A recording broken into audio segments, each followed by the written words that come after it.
Nakipaghiwalay na ako. Diyos ko, talaga namang nakakainis. Maliit na nga ang Junjun, boring pa sa kama. Buti pa ang boyfriend ko, ang galing gumiling.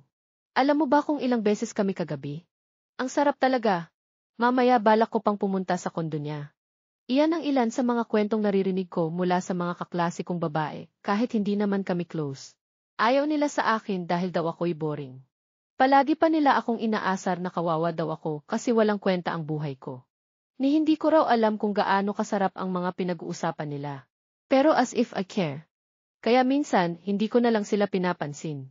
Nakatutok ako sa pag-aaral ko, lalo na't malapit na akong graduate ng kolehiyo. Hi, bunso. Pagkalabas ko ng school gate, agad kong nakita si Kuya Zack na mukhang matagal nang naghihintay. Siya kasi ang laging naghahatid at sundo sa akin. May sarili siyang kotse at ayon sa kanya, hindi raw ito abala para sa kanya. Masaya daw siyang masigurong ligtas akong nakakauwi. Close siya ni Daddy, kahit mas matanda si Daddy ng 17 years sa kanya. Si Kuya Zack ay 30 anyos pa lang at single hanggang ngayon. Bakit nakabusangot ka? May umaway ba sa'yo? Pagod lang po, Kuya. Kahit ang totoo ay pinagtatawanan na naman ako kanina. Inaya kasi nila ako sa bar, pero tumanggi ako dahil siguradong mapapagalitan ako ni Daddy. Kaya ayun, sinabi na naman nilang boring ang buhay ko, pati ang pagiging virgin ko ay pinupuna pa rin nila. Pagdating sa bahay, dumiretso na ako sa kwarto ko. Hindi ko na pinansin ang tawag ni Kuya Zack. Tsak, aayain lang naman ako magmeryenda. Wala akong gana.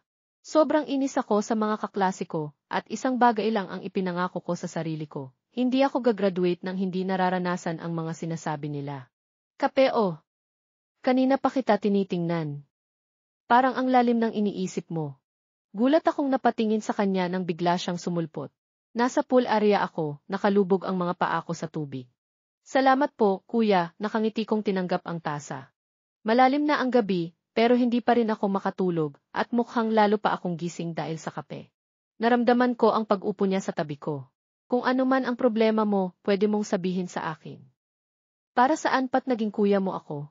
Naalala ko na pilit niyang pinapatawag sa kanya bilang tikuya, at hindi tito, dahil nagmumukha raw siyang matanda. Hindi ko maiwasang mapatingin sa kanya.